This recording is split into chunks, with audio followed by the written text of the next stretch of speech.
15 Stoic Insights to Stay Unmoved by People and Circumstances. Part 1. The Awakening of Inner Control. Morning arrives quietly. Long before the noise of the world begins its daily assault, there is a moment small, almost invisible, when the mind awakens, but the world has not yet entered it. In that fragile moment, something important happens. The battle for the day begins, not with other people, not with circumstances, not with fate, but with ourselves. Because the truth is this: the world will test us. People will misunderstand us. Some will insult us. Some will try to provoke anger. Others will disappoint us with their selfishness, their ignorance, their cruelty. Circumstances will turn against us without warning. Plans will fail. Expectations will crumble. And yet, the deepest question remains the same every morning. Will we be ruled by these things, or will we remain unmoved by them? The ancient emperor and philosopher Marcus Aurelius once wrote in his private journal, "You have power over your mind, not outside events. Realize this, and you will find strength." That sentence alone could change a life, but it is not enough to admire wisdom. We must live it. We must train ourselves daily to remain steady when the world becomes chaotic. So each morning we remind ourselves of 15 insights, 15 quiet disciplines that keep our inner world unshaken even when everything outside trembles. Let us begin. 1. Accept that people will be difficult when the day begins. We prepare ourselves for the truth about human nature. We do not expect perfection from people. That expectation alone creates endless frustration.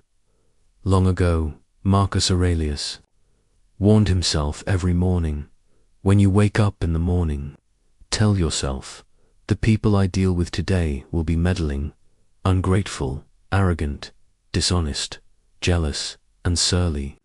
This was not pessimism, it was preparation.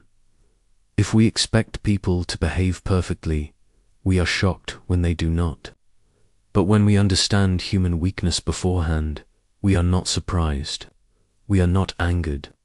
We remain calm because we recognize something deeper. People act badly not because the universe is unfair, but because they are confused, wounded, or ignorant. And we must not allow their confusion to infect our peace. Their anger belongs to them. Their bitterness belongs to them. Their ignorance belongs to them. But our mind, our judgment, belongs to us too. Separate what you control from what you do not. Every emotional storm begins with the same mistake. We try to control things that were never ours to control. The ancient teacher, Epictetus, made this principle brutally clear.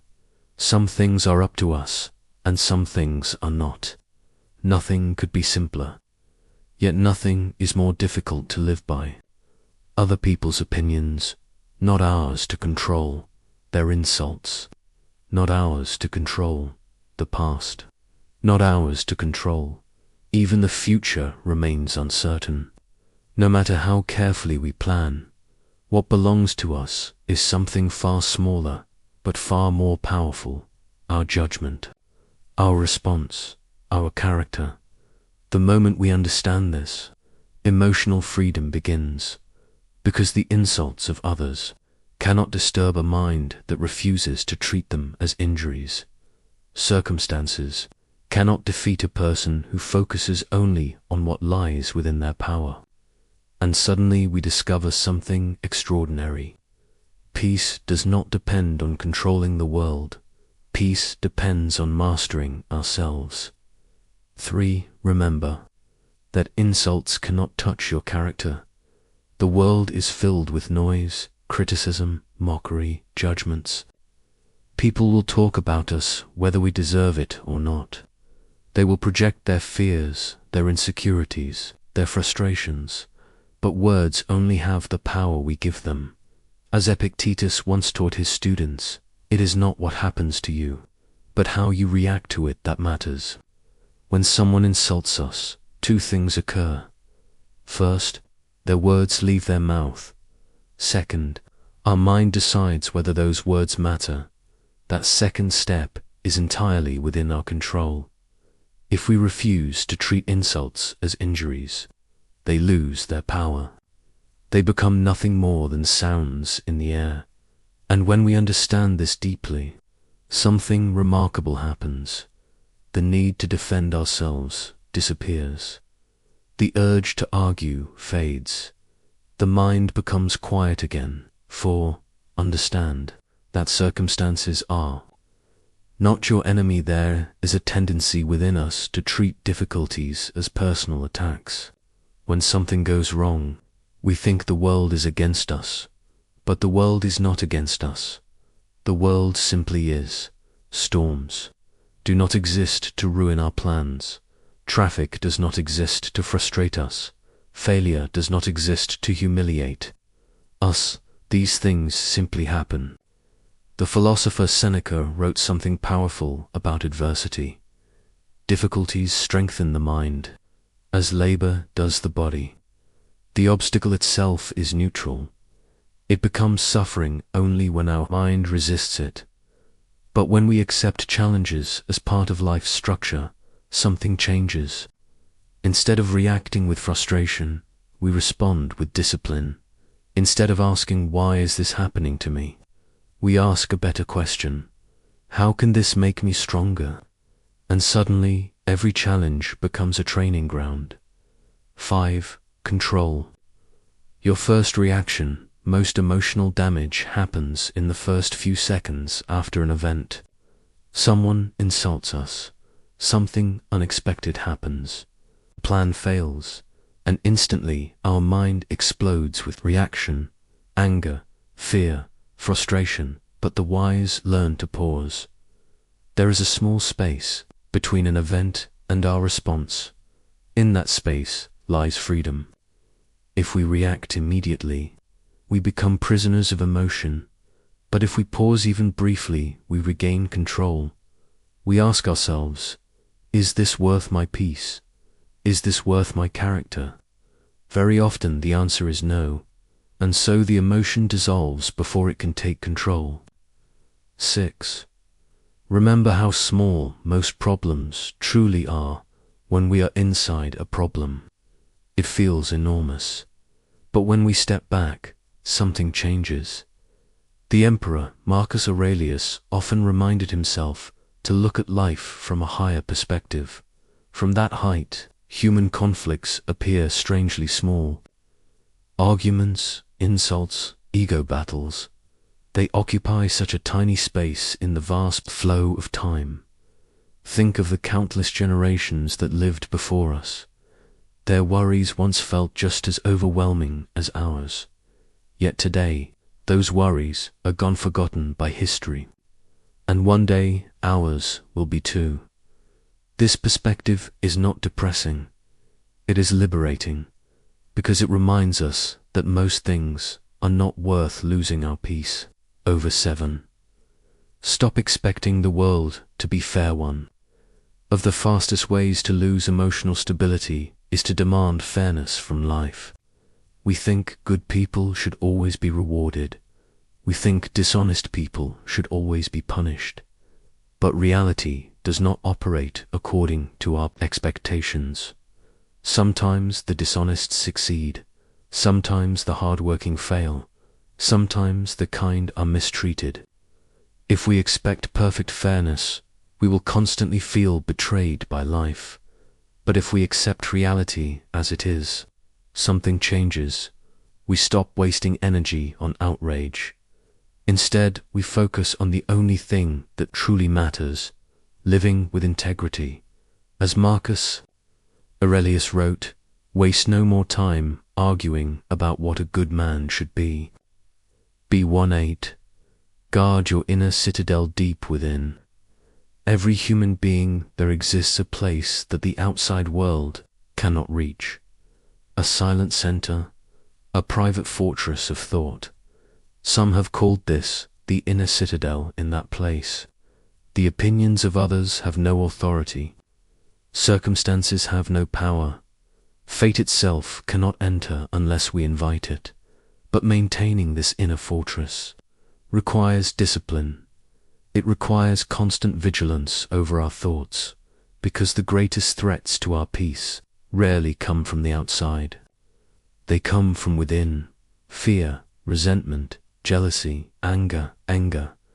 If we allow these emotions to live inside our mind, no fortress can protect us. But if we refuse to entertain them, the mind becomes untouchable. 9. Practice emotional detachment, not indifference. Remain unmoved does not mean becoming cold or uncaring. It means caring wisely. We still help people. We still love others. We still participate in the world. But we do not allow our peace to depend on how others behave. The difference is subtle, but powerful. We give effort, but we release attachment to outcomes. We offer kindness, but we do not demand appreciation. We act with integrity, but we accept that the world may not reward it immediately. This balance creates extraordinary strength. 10. Treat every day as training. Each morning presents a choice. We can move through the day unconsciously, reacting to everything around us. Or we can treat the day as a training ground for character. An insult becomes training in patience. A delay becomes training in calmness. A failure becomes training in resilience. Every difficulty becomes an opportunity to sharpen the mind, and slowly, imperceptibly, the mind becomes stronger than circumstance. Yet these first insights are only the beginning, because mastering calm requires something deeper. It requires confronting the darker forces within ourselves: anger, ego, and the endless craving for control. And until we face those forces honestly, we will always remain vulnerable to the chaos of the world. But those who continue walking this path will discover something rare: a state where the noise of the world loses its power.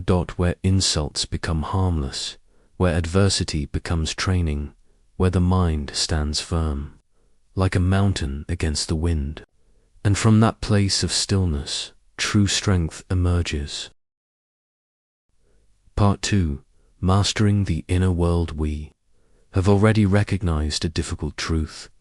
The world will not become calmer for our sake. People will not suddenly become more reasonable. Circumstances will not suddenly align with our desires. Fortune will not reorganize itself around our comfort. And yet, there are individuals who move through the same chaotic world with a strange and quiet steadiness. They are not immune to hardship. They are not protected from loss. They feel pain just as deeply as anyone else, but something inside them remains untouched. They do not surrender their mind to every insult. They do not collapse when circumstances turn against them. They do not waste their life fighting battles that exist only in their imagination. Instead, they cultivate a deeper strength, the strength of self-command. The Roman philosopher Seneca once wrote, "He who conquers himself is the mightiest warrior." This conquest does not happen in a single moment. It is built slowly, day after day, through small acts of discipline. Through these final insights, we learn how to strengthen the mind so that it cannot easily be shaken by the world. 11. Do not take things personally. One of the great illusions of the human mind is the belief that everything revolves around us. When someone speaks harshly, we assume it is an attack on our worth. When someone ignores us, we assume it is disrespect. When someone behaves badly, we believe it is directed at us. But often it has nothing to do with us at all. People act according to their own fears, insecurities, frustrations, and ignorance. Their anger reflects their inner chaos, not our value. the teacher Epictetus warned his students not to internalize the actions of others. He taught them that when someone behaves badly, it reveals something about their character, not ours. When we stop interpreting every event as a personal attack, a heavy burden disappears. We no longer carry the emotional weight of other people's behavior. We observe it, we understand it, but we do not absorb it. And in that quiet detachment, peace begins to grow. Point 1-2. Train the mind to see reality clearly. Much of human suffering is not caused by reality itself. It is caused by the stories we tell ourselves about reality. Someone delays responding to our message, and we imagine disrespect. A colleague receives recognition, and we imagine injustice.